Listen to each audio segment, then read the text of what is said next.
बिस्मिल्लाहिर्रहमानिर्रहीम। स्टूडेंट्स, अब नेक्स्ट हमारी थेरी है वकूफ़ी तज्ज़िये का हिजानी नज़रिया, कॉग्निटिव अप्रेजल थेरी।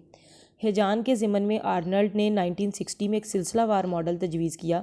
उसका कहना है कि सिर्फ सूरत हाल का इदराक ही नहीं कि हमें पता चले कि ये चीज़ हमारे लिए नुकसानदेह है या हमारे लिए प्रॉब्लमेटिक है तो इमोशन पैदा होगा, बल्कि इसका अप्रेज़ल भी लगाया जा सकता है, यानी तखमीना लगाया जा सकता है। अगर तो हमें लगे कि अच्छा कोई बात नहीं, थोड़ा सा नुकसान हुआ तो हम इमोशनल नहीं होते, लेकिन अगर हमें ये पता चले कि तखमीना ज़्यादा लगा, बहुत ज़्यादा नुकसान हुआ है, तो फिर ज़ाहिरा गुस्सा हमें बहुत ज़्यादा आता है या हम ज़्यादा इमोशनल हो जाते हैं। इसी तरह से बाकी चीज़ों का भी अगर हमें लगे कि ये बहुत ज़्यादा खुशी की खबर है तो हमारे लिए जो है वो ज़ाहिरा उसकी एक्साइटमेंट, उसका इमोशन स्ट्रॉन्ग होगा।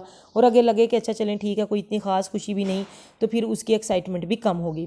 लजारस का कहना है कि तखमीना दो तरह से लगाया जाता है, प्राइमरी या सानवी, यानी खुशगवार या नागवार।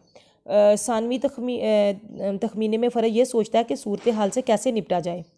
फ़र्द अपनी गुज़श्ता लर्निंग और ज़हनी सेटअप और माहौल की सूरत हाल में उसकी रोशनी का तखमीना लगाता है। पहले में हम ये देखते हैं प्राइमरी तखमीने में कि सूरत हाल खुशगवार है कि नागवार। इस नज़रिए के मुताबिक हिजान एक मुरक्कब जो है वो एक कंपाउंड प्रोसेस है। ये इन रुझानात का मजमुआ है जो माहौल में होते हैं, हमारे सोचते कैसे हैं उसके मुताबिक हम तखमीना लगाते हैं। सूरत हाल के असर नो, यानी नए सिरे से जब हम तखमीना लगाते हैं तो हिजान कम किया जा सकता है। मतलब खौफ के हिजान में हम दोबारा से जायज़ा लें कि ऐसी कोई सिचुएशन तो नहीं है। इसी तरह से अगर आप सांप को चिड़ियाघर में देखें या सपेरे की पिटारी में तो हिजान पैदा नहीं होगा, लेकिन अगर ऐसा ही सांप अपने घर में देख लें तो वो ज़ाहिरा हिजान पैदा कर देता है। जज्बाती इरताश का नज़रिया, ये नज़रिया डोनाल्ड लेंज़ले ने 1951 में पेश किया और इस नज़रिए की रूह से फ़र्द की जिस्मानी और उज़वियाती इश्तियाल अंगेज़ी जो है ना इंसान की, यानी उसमें जो फ़िज़िकल चेंज आता है वो हिजान पैदा करता है। और किसी भी हिजान की तशरीह की जा सकती है। उसने कहा कि हम दिमाग के यानी फ्रीक्वेंसी एंड चेंजेस, दिमागी लहरों के तगय्युर व तदद के दिमागी लहरें तेज़ चल रही हैं या कम चल रही हैं, इनकी पैमाइश जो है वो इलेक्ट्रोएन्सेफलोग्राम के ज़रिए से करके हम पता लगा सकते हैं कि हिजान कितना ज़्यादा है। EEG एक ऐसा आला है जिसकी मदद से दिमाग की लहरों का तार चढ़ाव नापा जाता है। दिमाग में बरकी जो इलेक्ट्रोकेमिकल वेव्स पाई जाती हैं, इनमें भी उतार चढ़ाव आता रहता है और ये उतार चढ़ाव 10 से 14 फ़ी लहर फ़ी सेकंड होता है।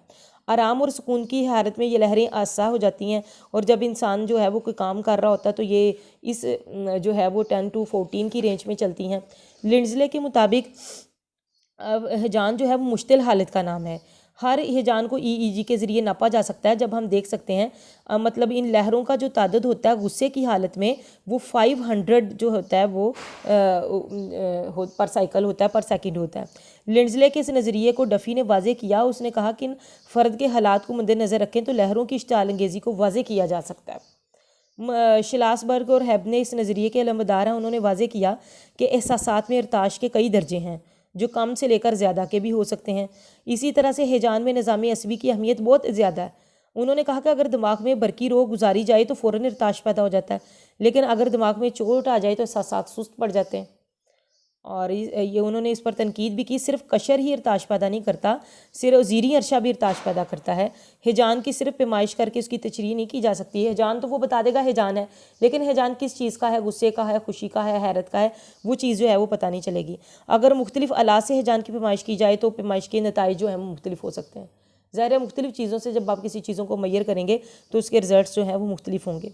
इस नज़रिए की रूह से सिर्फ दिमागी लहरों का इश्ताल ही हिजान का मरकज़ है, बाकी जो फ़िज़िकल और जो चेंजेस हैं, बॉडीली चेंजेस हैं, उनका कोई ज़िक्र जो है वो यहाँ पे मौजूद नहीं है।